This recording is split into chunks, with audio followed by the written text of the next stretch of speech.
Hola, buenas tardes para mí. En el mundo biológico son las 5:10, en mi computadora son las 18:27 del día domingo, creo que 26 de abril de 2020.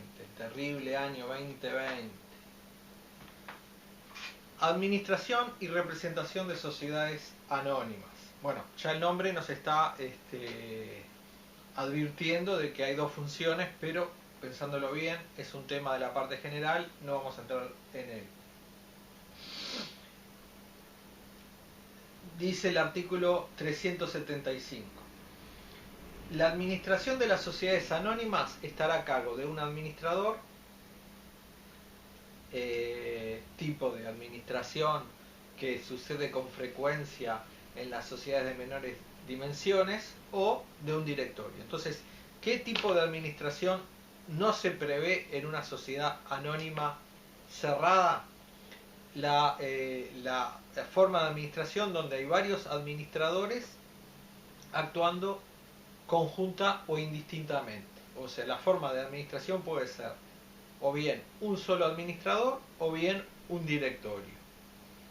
Ustedes me dirán, bueno, pero dentro del directorio puede ser que la representación de la sociedad, el directorio la tenga el presidente del directorio y el vice actuando conjuntamente o indistintamente. Sí, eso sí, pero no administradores. O sea, es una forma de administración distinta. El contrato, o sea, el estatuto, podrá delegar en la asamblea de accionistas la determinación de una u otra forma de administración y el número de miembros del directorio. Y acá ya tenemos un temita de realismo mágico, que es el número de integrantes del directorio. Si es un directorio, es un órgano, como vamos a ver en algunos minutos, o seguramente en el próximo encuentro, es un órgano colegiado que adopta sus decisiones por mayoría. Por eso incluso se sugeriría que el número de integrantes fuese impar, o en caso de empate el presidente del directorio tiene voto doble. Pero ¿qué pasaba en 1990? Bueno, que la mayoría de los de las sociedades anónimas tenían, la mayoría no, un número importante de sociedades anónimas tenían la forma de administración de un directorio integrado por una sola persona. Lo mismo pasaba en la República Argentina. ¿Y cómo solucionamos los uruguayos? Declaramos válido, algo que es real, va contra lo natural y lo esencial, declaramos válido la existencia de un directorio que tenga un solo integrante. ¿Cuál es la diferencia entre un administrador y un directorio con un solo integrante? Que bueno, que para pasar de un directorio con pluripersonal no hay que modificar el estatuto. En cambio, si la sociedad fuese, el órgano de administración fuese un administrador, valga la redundancia, y quisiésemos pasar al directorio, y el estatuto no prevé que se delegue esa decisión en la asamblea ordinaria, habría que modificar el estatuto. Decíamos que estamos hablando de la forma de administración de las sociedades anónimas cerradas, porque para las sociedades anónimas abiertas es preceptiva la existencia de un órgano de administración que consista en un directorio. ¿Y qué pasa con nuestras queridas sociedades anónimas simplificadas? Bueno, ya no es que acá cundió el realismo mágico, sino que el realismo a secas. Y como la posibilidad fáctica de la sociedad anónima simplificada sea que el 100% de las acciones recaigan en una misma persona y que esa persona sea quien la administra, entonces si el órgano de gobierno, la asamblea, coincide con la voluntad de una persona física y las funciones, allá no hablamos ni de órganos, las funciones de administración están a cargo de la misma persona física, ¿para qué toda una teoría de que haya órganos de administración y de gobierno y de fiscalización? Entonces, con un baño de sinceridad y de realismo, la ley 19.820 dice en los estatutos de la sociedad por acciones simplificadas, se determinará libremente la estructura orgánica de la sociedad y demás normas que rijan su funcionamiento. A falta de estipulación estatutaria, se entenderá que todas las funciones previstas para las sociedades anónimas por los artículos 342 y 343 de la Ley 16.060 serán ejercidas por la Asamblea de Accionistas o por el accionista único. Y ahí está hablando de las asambleas y ahora entra a hablar de nuestro tema. Y las funciones de administración y representación de la sociedad estarán a cargo del representante legal. O sea, ni siquiera llegamos a darle un nombre y una porción funcional digna de decir, bueno, acá tenemos un órgano. Durante el tiempo que la sociedad cuente con un solo accionista, este podrá ejercer las atribuciones que la ley le confiere a los diversos órganos sociales. O sea que si hay un solo accionista, ese va a cumplir las funciones de administración y representación. Vamos a ver quién designa a al administrador o a los directores en la ley 16.060. Y la respuesta es que la autoridad, lo vamos a decir con vocabulario artiguista, la autoridad de los del administrador o de los directores emana de ¿quién? De la asamblea, de los accionistas, ¿no? Que es convocada la asamblea ordinaria una vez al año para 2 o 3 o 4 cosas, entre ellas nombrar o ratificar al administrador o directores. El nombramiento ha de ser aceptado como todo cargo, y la aceptación puede ser expresa o tácita. Es expresa cuando dice muchas gracias, acepto el encargo, señores asambleístas, señores accionistas, o es tácita cuando simplemente empieza a ejercer funciones. ¿Qué nos dice la ley donde se regulan las sociedades anónimas simplificadas? Bueno, el artículo 29 dice que la sociedad por acciones simplificadas no estará obligada a tener un administrador, directorio u órgano de administración colegiado. ¿Tá? O sea, no se recalca lo que ya estuvimos hablando. Salvo que otra cosa se dispusiera en los estatutos. No, mejor dicho, salvo que otra cosa se dispusiera en los estatutos, la totalidad de las funciones de administración y representación legal le corresponderán al representante legal. A falta de previsión estatutaria, frente a la designación de representante legal, su elección le corresponderá a la asamblea o al accionista único. Entonces, como estamos en el tema de designación, ¿quién designa al representante legal? La asamblea o el accionista único. Que podría no saber otra cosa de realismo mágico. ¿Para qué vamos a llamar asamblea algo que en realidad coincide con la voluntad psíquica de una persona física o jurídica? Artículo 30. La representación legal de la sociedad estará a cargo de una o más personas físicas o jurídicas designadas en la forma prevista en los estatutos. A falta de estipulación, se entenderá que el representante legal se encuentra legitimado para gestionar los negocios sociales. O sea que hay una analogía entre las funciones del representante legal en la sociedad anónima simplificada y las potestades que tenía el administrador o el directorio en las sociedades anónimas cerradas. Quiere decir que no hay que enumerar todo lo que puede hacer como pasaba ante la ley 16.060. Ante la ley 16.060 uno seguramente quedan muchísimas sociedades constituidas antes de la ley 16.060 y dentro del estatuto está lo que puede hacer el administrador o el directorio. Liberar cheques, constituir prendas o hipotecas, tomar en arrendamiento, una enumeración.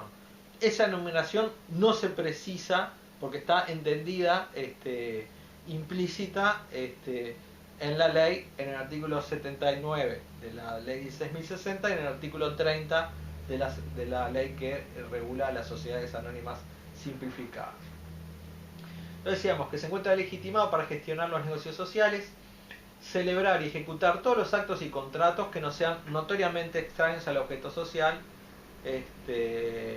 una teoría muy análoga a todo el estatuto y el funcionamiento de la 16.060.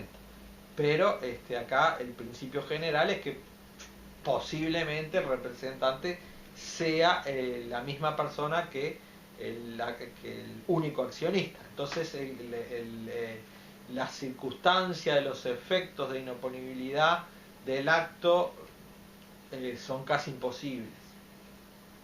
Todo nombramiento de representante legal por acto distinto del contrato o estatuto social, así como suceso o revocación, deberá inscribirse en el registro de personas jurídicas, sección Registro Nacional de Comercio.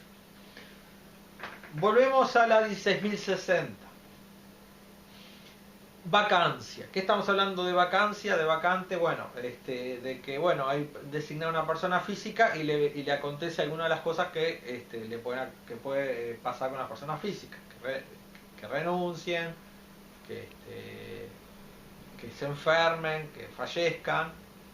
Entonces la vacancia puede ser temporal o definitiva. ¿Cómo soluciona la ley 16.060 la vacancia? Bueno, hay cuestiones distintas si hay un solo administrador y se produce alguna de estas circunstancias de renuncia, de enfermedad, de muerte del administrador. Bueno, entonces, ¿qué nos dice la ley? Que si se produce la vacante del cargo de administrador, el órgano de control interno, o sea, los síndicos o comisión fiscal, nombrarán un sustitutivo provisorio. Y si no, o sea, ¿quién lo nombra? El órgano de control interno. Y si no existiera ese órgano de control interno, cualquier accionista podrá pedir al órgano estatal de control, o sea, la auditoría interna de la Nación, que designe un administrador provisorio entre los accionistas mayoritarios. El administrador provisorio deberá convocar dentro del plazo de 60 días la asamblea extraordinaria que nombrará al definitivo. ¿Y por qué extraordinaria? Porque es también competencia de la asamblea extraordinaria las cuestiones que, siendo competencia de la asamblea ordinaria, hay que resolverlas urgentemente. Los administradores provisorios solo podrán realizar actos de gestión urgente, o sea, lo mínimo posible hasta que se nombre al definitivo. Decíamos que la vacancia podía ser del administrador o podía ser de un director. Ahí la cosa sería menos grave si fuese un órgano verdaderamente colegiado y pluripersonal. O sea, si hubiese 5 integrantes y uno renuncia, fallece, se enferma, bueno, la cuestión es menos grave y lo que dice la normativa de que será nombrado por el resto de los directores hasta la próxima asamblea, que acá no hay que citar una asamblea de urgencia, o sea, se espera la asamblea ordinaria. ¿Qué pasa si era un directorio unipersonal o eran más de un director y se produce la vacancia simultánea de todos? Bueno, se aplican análogamente las normas del caso del administrador. ¿Quiénes pueden ser directores? O sea, ¿qué condiciones deben tener los integrantes del directorio? Bueno, tienen que ser, o sea, pueden ser personas físicas o jurídicas. Deben ser capaces para el ejercicio del comercio, de acuerdo a lo establecido en el Código de Comercio, para todos los comerciantes y que no lo tengan prohibido o estar inhabilitado para ellos. ¿Quiénes tenían prohibido de ejercer el comercio? Artículo 27, las corporaciones eclesiásticas, que solo se pueden traducir en la Iglesia Católica o la Iglesia a secas, porque cuando estamos hablando de la Iglesia en este país estamos hablando de la Iglesia Católica. No pueden ejercer tampoco el comercio los clérigos mientras estén en ejercicio, usa la metáfora mientras vistan el traje clerical, y los magistrados civiles y jueces en el territorio donde ejercen su autoridad y jurisdicción con título permanente. Entonces, pregunta al alumnado. Di Candia, el intendente de Montevideo, ¿puede ser director o administrador de una sociedad anónima domiciliada en Montevideo? Y la respuesta es ya casi di la respuesta, que no, pero quería insinuar. Y si la sociedad anónima está domiciliada en Paysandú, en ese caso puede. Tienen prohibidos para ejercer el comercio, de acuerdo al artículo 27, seguimos. De acuerdo al artículo 29, los que se hallan en estado de interdicción. ¿Y dónde tenemos el estado de interdicción? Lo tenemos un tema que van a ver creo que va a ser el último tema, uno de los últimos temas, que es el tema del concurso. Dice el artículo 201 del numeral 3 de la ley 18.387, que la calificación del concurso como culpable supondrá la inhabilitación del deudor o de los administradores o liquidadores aún de hecho y miembros del órgano de control interno de la persona jurídica deudora para administrar los bienes propios o ajenos por un periodo de 5 o 20 años, así como para representar a cualquier persona durante el mismo periodo. Las inhabilitaciones se inscribirán en el Registro Nacional de Actos Personales. ¿Tá? O sea que si se declara culpable a un deudor, persona física o jurídica, los integrantes del órgano de administración o de control pueden tener la inhabilitación para, de hecho, ejercer el comercio y también para ser administrador o directores de sociedades anónimas. Muy bien. Deben tener presente también el caso de la incompatibilidad, en que si se integra el órgano de control interno, no se puede formar parte del órgano de administración. El contrato social o la asamblea podrán establecer que el administrador o los directores otorguen garantía del correcto desempeño del cargo. O sea, ¿de qué estamos hablando? Estamos hablando de responsabilidad civil, un daño para la sociedad por mal desempeño del cargo del administrador o director, y bueno, si se le pidió una garantía, se podrá ir contra esa garantía. Empezamos 18 y 27, más 20 minutos, 18 y 47 por la computadora. Nos quedan 3 minutos. Remuneración. Bueno, a diferencia de las sociedades personales que van a funcionar, cumplir su actividad mediante el trabajo personal de los socios, siendo los socios quienes en principio o frecuentemente en las sociedades personales, salvo en la sociedad en comandita respecto al socio comanditario que tiene prohibición, o el socio industrial, van a ser en principio quienes los propios socios van a ser administradores y representantes de la sociedad. Entonces es probable que no tengan remuneración, no se van a pagar a ellos mismos. En la sociedad anónima abierta y cerrada, de principio, el presupuesto de hecho es que deberían ser o podrían ser gente distinta. En ese caso, el principio se invierte, dice el 385, el estatuto podrá establecer la remuneración del administrador o de los directores. En su defecto lo fijará la asamblea anualmente. Ahora vemos otra función de la asamblea ordinaria, fijar la remuneración del administrador o de los directores. Y el 385 nos dice algunas cosas más. Nos dice, ¿qué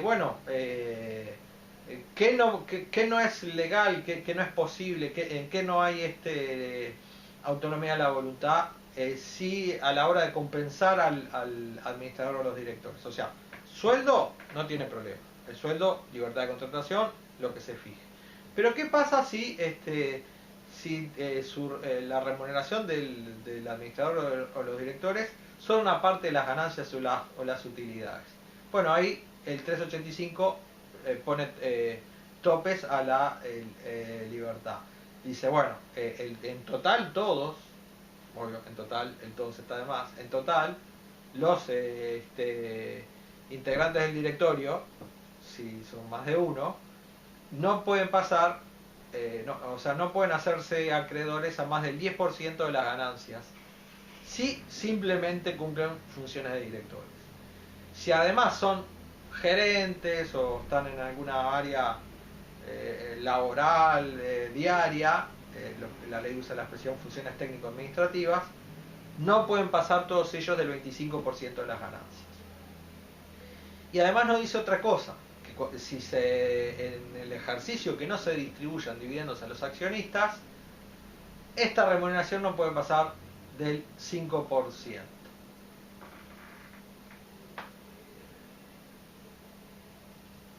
Dice Nielsen, se busca evitar con esta norma la existencia de administradores ricos y accionistas pobres. Duración en el cargo. Bueno, llegamos a 18:47. Sí, decimos 4 palabras más y mañana seguimos con directorio. Duración en el cargo, dice el 380. Ustedes lo pueden intuir, digo, si dijimos que es tema de la asamblea ordinaria, que cada vez que se reúne dentro de los 180 días del cierre del ejercicio, de todos los ejercicios anuales, es confirmar o remover a los administradores, en principio duran un año y podrán ser eternamente reelegidos. Y las causales de cese, 1, 2, 3, 4, 5, 6, 7, tengo anotadas acá. Remoción, que es que lo que en derecho laboral sería despedirlo, ¿verdad? Después vamos a ver qué pasó antes para que los remuevan. Renuncia, que deberá ser presentada al directorio, quien la podrá aceptar o no, siempre y cuando no afecta al funcionamiento regular. Si no la acepta, el renunciante debe continuar en funciones hasta que la próxima asamblea se pronuncie. Artículo 384.